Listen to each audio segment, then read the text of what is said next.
निकालो ननद को पहले। सुबह का वक्त है और श्रुति किचन का सारा काम निपटा कर अपनी भाभी शिखा को आवाज़ लगाती है। भाभी मैंने सबके लिए नाश्ता बना दिया है, अब बस आप मेरा टिफ़िन पैक कर दीजिए प्लीज़, मुझे ऑफिस के लिए लेट हो रहा है। मैं फटाफट तैयार हो जाती हूँ, वरना आज फिर ऑफिस लेट पहुँचने के लिए बॉस की डांट सुननी पड़ेगी। अपनी ननद की बात सुनकर शिखा का मुंह बन जाता है। वो श्रुति को ताना मारते हुए कहती है, 32 की हो चुकी है महारानी, शादी हो जाती तो आज पति के ऑफिस और बच्चों के स्कूल का टिफ़िन पैक कर रही होती। पर नहीं, इन्हें तो इसी घर में कुंडली मारकर बैठे रहना है और हमसे सेवा करवाते रहना है। अरे कुछ सोचा है अपने बारे में? कब विदा होने का इरादा है इस घर से, या फिर पूरी ज़िंदगी इसी तरह हमारे सर पर तांडव करती रहेंगी आप? भाभी आप रोज़ रोज़ मुझे शादी को लेकर ताने क्यों देती रहती हैं? अब अगर नहीं हो रही मेरी शादी तो इसमें मेरी क्या गलती है? और मैं घर के काम में हाथ नहीं बटाती क्या आपका?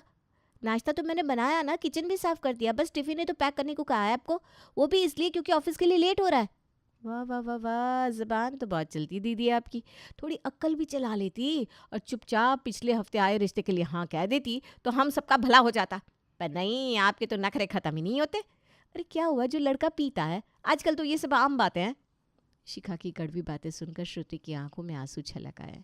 वो रोते हुए अपनी माँ सुनीता से कहती है, हाँ देखिए ना भाभी, बिना मतलब रोज़ मुझे कितना सुनाती है। शादी नहीं हो रही इसमें मेरी क्या गलती है? अरे लड़का शराबी हो तो कैसे हाँ कर दूँ शादी के लिए? पूरी ज़िंदगी का सवाल है, ऐसे तो किसी के साथ नहीं जा सकती ना मैं। श्रुति की आंखों में आंसू देखकर सुनीता जी को बुरा तो बहुत लगता है, पर वो शिखा से कुछ नहीं कह पाती। उल्टा वो श्रुति को समझाती है, अब बेटा मैं क्या ही बोलूँ, बहू का स्वभाव ही ऐसा है। मैं भी तो अब इस उम्र में तेरे भाई भाभी के सहारे हूँ ना, इसलिए उनसे कुछ कह भी नहीं सकती। तू ही थोड़ा सहल है बेटा, बस कुछ दिन की बात है। मुझे यकीन है जल्दी ही तेरा किसी अच्छे घर में रिश्ता तय हो जाएगा। माँ की बात सुनकर श्रुति और भी दुखी हो जाती है और उदास मन से बिना टिफ़िन लिए ऑफिस के लिए निकल जाती है। श्रुति के जाने के बाद श्रुति का भाई नीरज अपनी पत्नी शिखा को समझाता है, देखो शिखा, रुला दिया ना तुमने बेचारी को, कितना उदास होकर ऑफिस गई है वो। अरे क्यों ताने मारती रहती हो तुम उसे? उसकी शादी नहीं हो रही, उसमें उसका क्या दोष है? और वैसे भी तुम्हारे 4 काम करके ही तो चलती है वो, कभी किसी काम के लिए तुम्हें मना नहीं करती। लेट हो रहा था उसे, इसलिए टिफ़िन तुमसे पैक करने को कह दिया। क्या बड़ी बात होगी इसमें? तुम्हें थोड़ा तो शांत रहना चाहिए। अरे तुम तो चुप ही रहो, सब समझती हूँ मैं इन आजकल की लड़कियों की चालाकी। जब मायके में सातों सुख मिल रहा है तो क्यों जाए शादी करके ससुराल? 2 वक्त बैठे बिठाए गरम खाना मिल जाता है, सुबह निकलती है महारानी, सीधा शाम के 7 बजे घर लौटती है, कोई रोक टोक नहीं। अब ये सब मज़े ससुराल में तो मिलेंगे नहीं, इसीलिए बैठी है हमारी छाती पर। और तुम हो कि जब देखो अपनी बहन के साइड लेकर मुझसे लड़ते रहते हो। सबको तो मैं ही खारी लगती हूँ इस घर में, सच बोलती हूँ ना इसलिए। नीरज अपनी पत्नी का स्वभाव जानता था, इसलिए वो आगे कुछ नहीं कहता और चुपचाप ऑफिस के लिए निकल जाता है। शाम के वक्त घर पर सुनीता जी की एक सहेली निर्मला आती है। और सुना सुनीता, कैसी है, क्या हाल चाल? बस ठीक हो, अब तो बुढ़ापे का शरीर है, तबीयत थोड़ी नरम ही चलती है। तू बता, तू कैसी है? मैं तो बिल्कुल अच्छी हूँ। बच्चों की शादी हो गई, सबका घर बस गया, सारी जिम्मेदारी पूरी हो गई। बहुएं भी भगवान की दया से अच्छी आई है, तो 3 वक्त गरम खाना मिल जाता है, किसी बात की कमी नहीं है। वैसे सामने वाली विमला पूछ रही थी, श्रुति की बात चली क्या कहीं, कब होगी उसकी शादी? 32 की तो हो गई भाई, आगे और उम्र बढ़ी तो चेहरा भी खराब हो जाएगा, फिर तो रिश्ता होना और भी मुश्किल हो जाएगा। अब क्या ही बताऊँ बहन, काम काज में तो भली है, शक्ल सूरत भी अच्छी दी है भगवान ने, पर जितने भी रिश्ते आते हैं किसी न किसी वजह से बात नहीं बन पाती। तभी श्रुति ऑफिस से घर लौटती है। वो अपना बैग रखते हुए कहती है, अरे निर्मला आंटी आप आइए। नमस्ते आंटी, कैसी हैं आप? तबीयत अच्छी है ना आपकी? मैं तो ठीक हूँ बेटा, पर तेरी माँ तेरी शादी की चिंता में गल रही है। शादी क्यों नहीं करती, मुक्त क्यों नहीं करती अपनी माँ को जिम्मेदारियों से? अब इस उम्र में तेरी माँ और कितना झेलेगी तेरी चिंता में? इतनी उम्र तो हो गई तेरी, अब नहीं करेगी तो कब करेगी शादी बता? आंटी ये तो आप भी मानती होंगी ना, शादी ब्याह संजोग की बात होती है, जब होनी होगी तो हो जाएगी। अब मैं भला क्या कर सकती हूँ इसमें? तभी शिखा निर्मला के लिए चाय नाश्ता लेकर आती है और श्रुति की बात सुनकर एक बार फिर से बोल पड़ती है, आंटी अब क्या ही समझाए दीदी को, दिखने में तो भली चंगी है पर शादी नहीं हो रही इनकी। मुझे तो कोई और ही चक्कर लगता है, अब कहीं कोई अंदरूनी खोट ना हो। क्या बोल रही है तू बहू, कुछ तो सोच कर बोला कर। ऐसी कोई बात नहीं है निर्मला, वो तो बस कभी लड़का पसंद नहीं आता तो कभी कुंडली नहीं मिलती, मुझे लगता है ग्रहों का दोष है, पूजा करवानी होगी कोई। वैसे सुनीता, अगर तुझे ठीक लगे तो एक रिश्ता तो है मेरी नज़र में। मेरी कानपुर वाली ननद है ना, उसका जिठानी का बेटा। थोड़ा उम्र में बड़ा है पर अपनी श्रुति के साथ जोड़ी अच्छी जमेगी उसकी। घर बार भी अच्छा है, तू कहे तो बात चलाओ। ये सुनकर शिखा फिर बोल पड़ती है, अब नहीं हो रही शादी तो यही सही। अरे मैं तो कहती हूँ अब तो कोई भी मिल जाए, बस उसके साथ फेरे पड़वा दो, हमारी तो जान छूटे और नहीं झेली जाती घर में कंवारी ननद। शिखा की कड़वी बातें सुनकर एक बार फिर श्रुति का चेहरा मायूस हो जाता है। वो रोते हुए अपने कमरे में चली जाती है। दूसरी तरफ शिखा निर्मला से कहती है, आंटी आप कह दीजिए लड़के वालों को इसी रविवार को लड़की देखने आ जाए। जितनी जल्दी ये काम निपट जाए उतना अच्छा है, तंग आ चुकी हूँ मैं तो। ठीक है बेटा, मैं इसी रविवार का कह देती हूँ उन लोगों को। चल सुनीता, अब मैं चलती हूँ, रविवार को मिलते हैं। देखते ही देखते पूरा हफ्ता बीत जाता है और रविवार का दिन आ जाता है।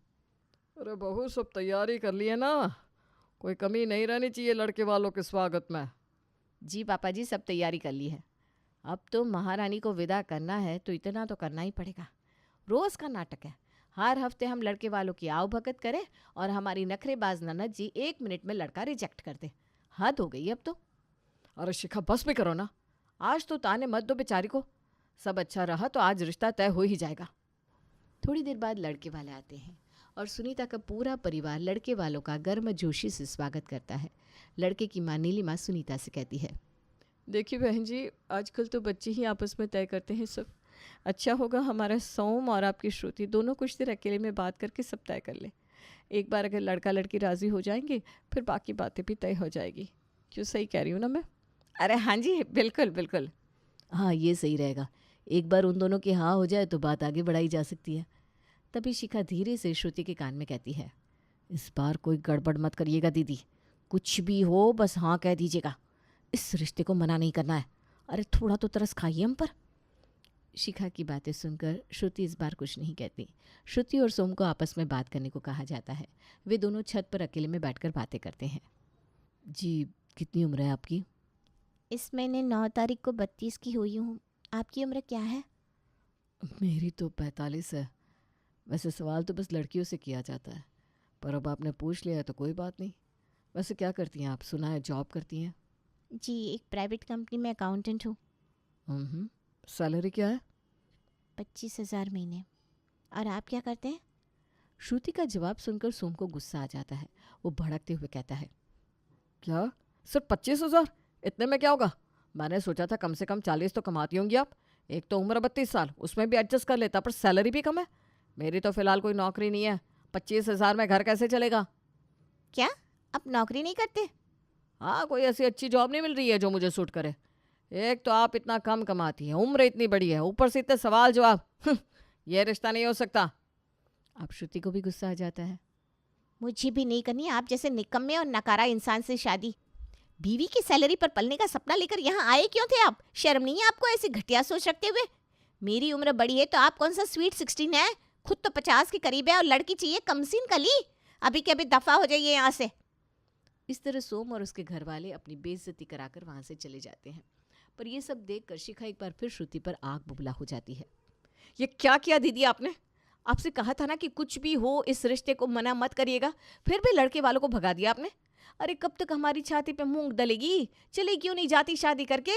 लड़का आपसे सिर्फ 12 साल तो बड़ा था, और क्या हुआ, वो कमाता नहीं तो शादी के बाद तो जिम्मेदारियां बढ़ती हैं तो लोग खुद ही कमाने की सोचने लगते हैं। अरे आप झूठ मूठ कह देती कि आप 40 कमाती हैं। शादी ब्याह के मामले में आटे में नमक जितना झूठ तो चलता ही है। ये क्या कह रही है भाभी? आप झूठ कैसे बोल सकती थी? मैं एक ना एक दिन झूठ तो सामने आता ही ना, तब क्या करती? ऐसे रिश्ते सच की बुनियाद पर ही बनते हैं। अच्छा ही हुआ कि पहले ही लड़के की सच्चाई सामने आ गई, वरना मेरी पूरी जिंदगी खराब हो जाती। और ये जो आपने हमारी जिंदगी खराब कर रखी है उसका क्या? क्यों हमारी तकदीर पर कुंडली मार कर बैठी है? थोड़ा सह लेती तो कुछ घट नहीं जाता आपका। इतने दिनों से हम भी तो सह रहे हैं ना आपको। आपकी वजह से आपके भैया और मेरे बीच में रोज लड़ाई होती है। कब जीने दोगी हमें चैन से? पीछा छोड़ो अब हमारा। अरे बस करो तुम दोनों, रोज रोज के झगड़ों से दम घुटने लगा है मेरा इस घर में। सुनीता जी की बात सुनकर शिखा चुप हो जाती है और श्रुति आंखों में पानी लिए उदास मन से बाहर बरामदे में जाकर खड़ी हो जाती है। तभी श्रुति का एक पड़ोसी और उसके बचपन का दोस्त शुभ उसे इस तरह उदास खड़ा देखता है तो कहता है, अरे श्रुति क्या बात है, आज इतनी उदास क्यों दिख रही हो? कुछ नहीं शुभ, बस मन थोड़ा अशांत है, जाने दो इस बात को। घर में कुछ हुआ है क्या? और तुम्हारी आंखों में आंसू क्यों है? अब घर में 4 बर्तन हो तो कभी ना कभी तो खड़केंगे ही ना। आज फिर लड़के वाले आए थे मुझे देखने, बात नहीं बनी तो भाभी मुझ पर भड़क गई। भाभी को तो तुम जानती ही हो, मैं भी समझती हूँ मेरी वजह से परेशान है वो, पर क्या करूँ जब कहीं बात नहीं बनती मेरी। कौन लड़की चाहेगी भला कि इतनी उम्र तक बिन ब्याही बैठी रहे। श्रुति, अगर बुरा न मानो तो एक बात कहूँ तुमसे। कैसी बात? देखो, मना मत करना। क्या कल शाम ऑफिस के बाद मुझे शिव मंदिर में मिल सकती हो? मुझे कुछ ज़रूरी बात करनी है तुमसे। अरे ऐसी क्या बात है जो तुम्हें मंदिर में करनी है? जो भी कहना है बोल दो ना। नहीं नहीं, यहाँ नहीं, तुम शिव मंदिर में मिलो मुझे। याद है ना, हम बचपन में अक्सर वहीं जाया करते थे। तुम आओगे ना? अरे ठीक है बाबा, मिलती हूँ कल तुमसे मंदिर में। अगले दिन ऑफिस के बाद श्रुति शिव मंदिर पहुंचती है तो शिव पहले से उसका वहाँ इंतज़ार कर रहा था। मेरे बुलाने पर तुम यहाँ आई, मुझे बहुत अच्छा लगा श्रुति। आती कैसे नहीं, दोस्त हो तुम मेरे। श्रुति और शुभ मिलकर मंदिर के दर्शन करते हैं और फिर वहीं मंदिर की सीढ़ियों पर बैठ जाते हैं। चलो जल्दी बोलो, क्या कहना चाहते थे तुम मुझसे? श्रुति, मैं कोई गोल मोल बात नहीं करूँगा, एकदम सीधे शब्दों में बात करूँगा। उम्मीद है तुम मेरी फीलिंग्स को समझोगी। अरे बोलो भी ना, क्या बात है? देखो श्रुति, हम बचपन से एक साथ खेले हैं, लड़े भी हैं, साथ बड़े हुए हैं। हम एक दूसरे को अच्छी तरह जानते हैं, समझते हैं। तुम्हें तो पता ही है, जो भी मेरे दिल में होता है मैं सीधे सीधे कह देता हूँ। तो कह तो ना सीधे सीधे, इतनी बातें क्यों बना रहे हो, क्या बात है? श्रुति, मैं तुम्हें बचपन से प्यार करता हूँ, मैं तुम्हारी बहुत रिस्पेक्ट भी करता हूँ। 1 मिनट, कहीं तुम ये सब मुझ पर तरस खाकर तो नहीं कह रहे? देखो मेरी शादी नहीं हो रही, इसका मतलब ये नहीं कि मुझे तुमसे कोई दया चाहिए। तुम्हारी कसम श्रुति, मैं तुम पर कोई तरस नहीं खा रहा, बल्कि मैं तो हमेशा से तुमसे शादी करना चाहता था, पर कभी तुमसे ये कहने की हिम्मत ही नहीं हुई। पर आज कह रहा हूँ, क्या तुम मेरी जीवन साथी बनोगी? क्या तुम मेरा हाथ थामोगी? ज़्यादा पैसे तो नहीं है मेरे पास, पर मैं वादा करता हूँ बहुत खुश रखूँगा तुम्हें। हम दोनों साथ में खुश रहेंगे। और शुभ आगे बढ़कर श्रुति के सामने अपना हाथ बढ़ाता है। श्रुति कुछ देर सोचती है और फिर शुभ का हाथ थाम लेती है। दोनों अपने घर वालों को बताते हैं और उनकी शादी हो जाती है।